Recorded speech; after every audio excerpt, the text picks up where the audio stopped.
The quest to become less dominant on fossil fuels and nuclear energy in the power generation industry is gathering pace in developed countries all over the world, as highlighted by China's humongous Tengger Solar Park, which stretches over 16 square miles, is one of the biggest solar plants in the world.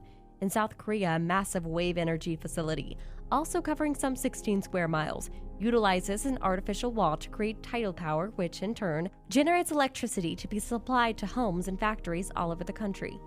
The United Kingdom is also taking steps to reduce its dependence on traditional power generation methods, and with its enormous wind farm located off its west coast, electric power is generated and supplied to over 600,000 homes in the country. In North America, specifically Canada, the world's biggest green hydrogen plant is set to be opened sooner rather than later. It will be a major step towards Canada's drive towards utilizing clean energy exclusively and gradually phasing out the use of fossil fuels for power generation. But perhaps one of the more audacious green energy projects being undertaken in the world is Denmark's Green Energy Island. Currently designed to cover over 120,000 square meters, which is approximately the size of 20 football fields, the government of Denmark is looking to build an entire offshore island from scratch that will cater for the needs of the entire country. According to the plans revealed by their energy department, the island would produce up to 3 gigawatts of power, enough to power over 3 million homes in the country. Currently, Denmark has an estimated 2.7 million homes, so that 3 gigawatts of electric power generated by this green energy island will be more than enough for the energy requirements of the country. This makes the project even more impressive, considering that it is expected to deliver up to 3 gigawatts of power only in its initial stage. According to the climate minister, Dan Jorgensen, it is expected that the power output of the Green Energy Island will be scaled up to as high as 10 gigawatts, providing more than 3 times the energy requirements of the country, enough to power some 9 million homes. Of course, the plan is to export the power generated to other neighboring countries, and a move that will boost the economy of Denmark. The Green Island will be constructed from scratch, and when completed, it will become a floating landmass just 50 miles off the Danish coast. Because it will be located in the sea, the island will be protected by very high seawalls on 3 sides, while the 4th side of the island, a docking base, will be constructed for boats that will ferry equipment to the facility. The Green Island will utilize wind energy as its energy source.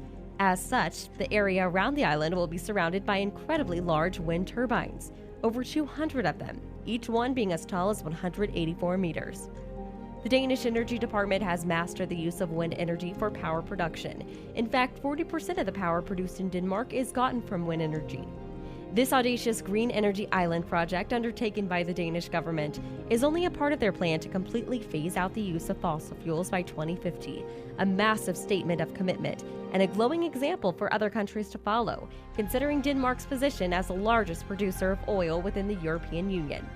As a further testament of their commitment to a future of exclusively clean energy, Denmark has started refusing extension of permits to search for oil in their crude oil-enriched North Sea regions. While there are other forms of renewable energy sources that could have been explored, the Danish government chose to go with wind energy, thanks to the frequent high wind speeds observed off its west coast, a perfect location for electric turbines which are typically efficient when located at sea. Although wind energy is without a doubt the energy source of the future thanks to its minimal impact on the environment, it is not without downsides. The first is the fact that although the turbines produce clean energy, the production of the wind turbines themselves involves the use of fossil fuels, which directly impact the environment. Then there's also the concern about the effects that these turbines could have on the surrounding ecosystem. While the turbines could provide refuge for aquatic organisms like oysters, mussels, and fish, wind turbines are known to kill birds as well. But despite these downsides related to wind energy harnessing, they are nothing compared to the harmful carbon emissions from fossil fuel-powered power plants, or the stubborn radioactive waste from nuclear power plants. And more excitingly, there's another upside to the use of wind energy on this island, a hydrogen power plant.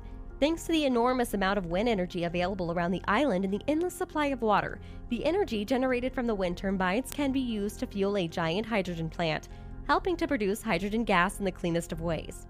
Here's how the hydrogen plant will operate. The production of hydrogen gas will be done through a chemical process called electrolysis of water. What happens in electrolysis is that the water molecule is split into 2 constituent elements, hydrogen and oxygen. To achieve this, electricity generated from the wind turbine is passed through a body of water. This causes the molecules of water to ionize as it reacts to the positively charged anode in the electrolysis chamber. The negatively charged oxygen atoms are attracted to the positively charged anode, leaving behind a positively charged hydrogen atom. These hydrogen atoms make their way through a permeable membrane within the chamber over to the negatively charged cathode, where the hydrogen gas is formed and collected. The hydrogen gas produced from this plant will be transported to supply clean energy to homes. It can also be used to produce ammonia fuel for ships. The aviation industry is also looking into the use of hydrogen gas as a fuel for the future, thanks to its zero carbon emissions, which will drastically reduce the carbon footprint of the industry. Apart from the aviation industry, the automobile and manufacturing industries are also looking towards hydrogen gas to power vehicles and industrial plants. Whichever way you look at it, the hydrogen gas produced at Denmark's green energy island will not lack demand. Beyond being a source of clean energy, the island stands to bring lots of economic benefits to Denmark in the long run. Denmark will pump its hydrogen gas from its offshore island to consumers in and around Denmark, exporting their fuel and making tons of money in the process. A similar strategy has been employed in Sweden, where waste materials are used to create biofuels. Sweden now imports waste, turns it into fuel, and exports this fuel, making tons of money in return.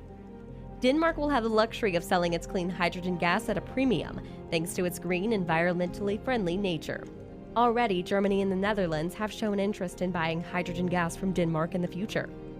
According to Denmark's climate minister, Dan Jorgensen, the country is positioning itself to not just generate clean energy for its residents, but also to help other countries achieve their climate change targets as more countries work towards going green. Denmark is confident that following the capital investment phase of the Green Energy Island project, the island will become very lucrative for the country. But with the price tag estimated to be around $34 billion, the Danish government has accepted that they would need help from private investors if this dream is to become reality. In line with this, the government has announced that when complete, only 51% of the island will be state-owned, leaving the remaining 49% ownership split among several interested private investors. The arrangement not only alleviates the burden of the enormous financial costs on the Danish government, but also ensures that the government remains in control of what will become a prized asset. The search for private investors is primarily what is holding up the commencement of the construction of the project. For now, the date of construction to begin has been set for 2026, with the entire project expected to be completed by 2033. However, many cynics are wary of the overly optimistic timelines. In truth, beyond just securing private partnership, there are a lot of preliminary planning activities to be executed. These include the assessment of the environmental impact of the construction of the project and the extent of interest shown by potential buyers. The Green Energy Island will be the most expensive construction project ever undertaken in Denmark's history, and the biggest step taken in the wind turbine industry to date, placing it right at the fore of wind turbine technology and establishing Denmark as a pioneer in wind energy production. An enviable position for a country that already supplies 50% of the wind energy in the European Union. The leaders in Denmark hope that by taking this huge step in wind energy technology, they would become a source of inspiration to other countries looking for green energy solutions as the world battles climate change. So tell us, how impressive is Denmark's audacious energy island? And how excited are you about the future of energy generation? Kindly share your thoughts with us in the comment section.